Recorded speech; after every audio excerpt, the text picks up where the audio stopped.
Bonjour et bienvenue sur la chaîne Sally Cook. Aujourd'hui nous allons préparer de délicieuses galettes fourrées, vous allez voir, au poivron, oignon, pour certaines thon et pour certaines fromages. Elles sont excellentes, regardez comment elles sont bien molles, voilà. Si vous êtes intéressé par cette recette, alors suivez-moi. Pour réaliser ces galettes au poivron, et donc on va fourrer certaines natures poivron et puis certaines avec du thon. Donc il vous faudra deux oignons hachés comme ceci. On va également hacher deux poivrons. Bon, donc moi j'ai un rouge et un jaune. Vous aurez besoin d'une petite boîte de champignons de Paris, du persil. Et les épices, ben, je vous dirai. Donc on commence par hacher nos légumes. Donc voilà, je vais vous montrer comment couper les poivrons pour celles qui ne savent pas. Vous faites des lamelles comme ça. Vous coupez d'abord le poivron en deux. Ensuite vous le mettez à plat comme ceci. Puis ensuite vous faites des lamelles. Puis ensuite vous coupez comme ça dans un sens et dans un autre. Pour faire des tout petits carrés. Donc voilà, j'ai coupé tous mes petits poivrons. Donc j'ai rajouté un petit peu de persil, j'en mettrai aussi à la fin pour relever le goût. J'ai mis un peu de thym en poudre, du romarin en poudre, une cuillère à café de paprika, une demi-cuillère à café d'ail en poudre, une cuillère à café de curcuma, du sel, voilà. Je vais mettre de l'huile d'olive.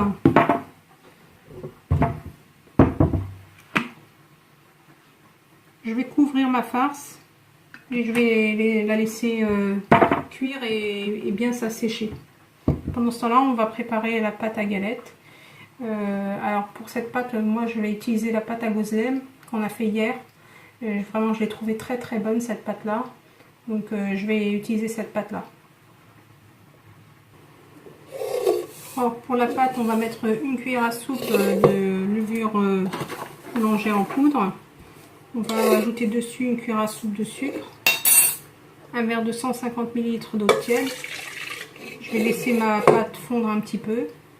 Ma levure, pardon, fondre un petit peu. Donc une fois que ma levure a fondu dans l'eau, je vais rajouter un verre de lait, donc 150 ml de lait tiède dessus. L'équivalent d'une cuillère à café de sel. Là, je vais mettre donc du thym en poudre. Voilà. Et donc je vais utiliser, là cette fois, je vais essayer, on va utiliser de la farine semi-complète. Donc là on va rajouter l'équivalent de 5 verres de farine. Et je vais rajouter, si j'en rajoute, je vous dirai. Donc j'ai utilisé 5 verres, donc c'est suffisant. C'est une farine qui absorbe plus que la farine blanche. Donc je vais mettre à pétrir le tout pendant une dizaine de minutes. Donc je vous rappelle, hein, moi j'utilise la farine semi-complète, elle est bio, elle est très bien. Je ne fais pas de placement de produit, pas du tout, j'ai pas d'action. Mais franchement, elle est vraiment très bien et le prix est très intéressant. Donc voilà, à tout de suite pour donc pendant le pétrissage, comme vous entendez, donc ma farce elle est presque cuite. J'ai découvert, j'ai enlevé le couvercle et je vais la sécher. Ceci, s'il y a du jus, ça va percer la galette. Vous voyez. Donc, et ensuite je vais la laisser parfaitement refroidir. Donc, après le pétrissage, ça donne ça. Donc une pâte qui n'est pas collante. Donc vous farinez bien l'endroit où vous allez mettre votre pâte. Donc moi je vais la couper. Je vais la couper en 8. La proportion que je vous ai donné, c'est pour 8 galettes. Je vais faire des boules comme d'habitude. Voilà. Donc je vais faire des boules comme ceci. Vous n'hésitez pas à mettre de la farine pour que ça ne colle pas. Et c'est une pâte qu'on ne va pas laisser pousser. On va l'utiliser tout de suite. Donc ma farce, elle est froide. Hein. Petite astuce, moi je l'ai mise sur le bord du balcon. Comme ça refroidit plus vite. et je reviens vers vous tout de suite. Donc voilà, donc je vais prendre donc une boule de pâte. Donc finalement, elles ont le temps de reposer un peu parce que voilà, je faisais plein de choses en parallèle. Donc vous farinez bien votre plan de travail qui est bien propre bien sûr. Vous étalez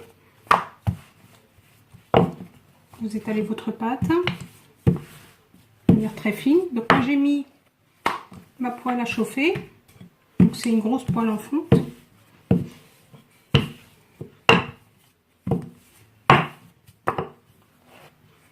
Voilà, comme ceci.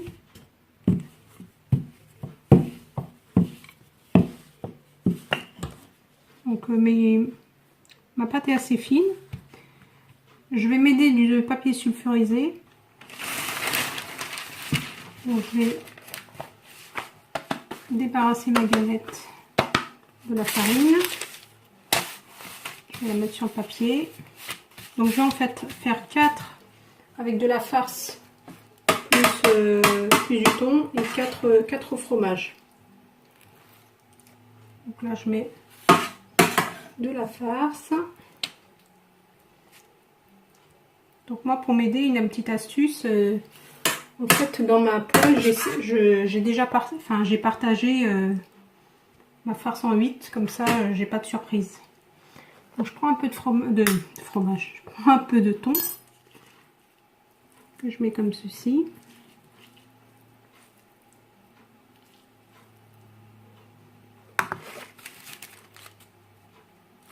Je vais venir souder ma galette sur les bords comme ceci, juste en appuyant, ça se colle bien.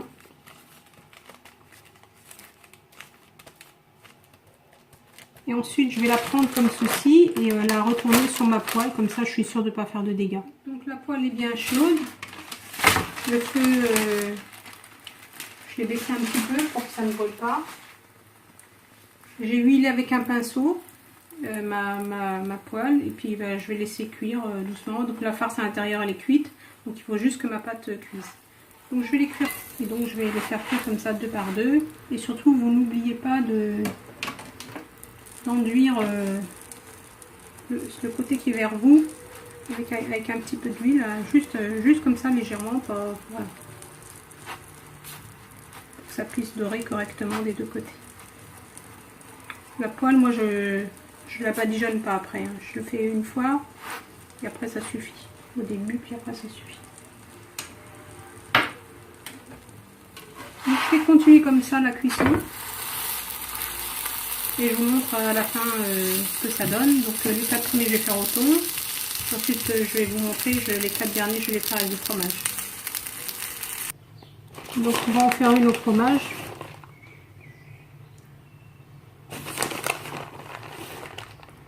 Voilà, tout simplement.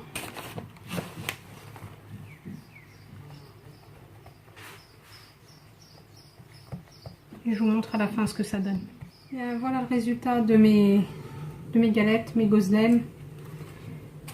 Je vais vous montrer le résultat. Voilà ce que ça donne à l'intérieur. C'est très très bon. Écoutez, si ma recette vous a plu, comme d'habitude, n'hésitez pas à liker, à me mettre vos commentaires, vos demandes et à partager mes recettes. Et surtout, abonnez-vous. Merci, abonnez-vous pour recevoir de nouvelles recettes et pour m'encourager. À bientôt sur la chaîne Sally Cook.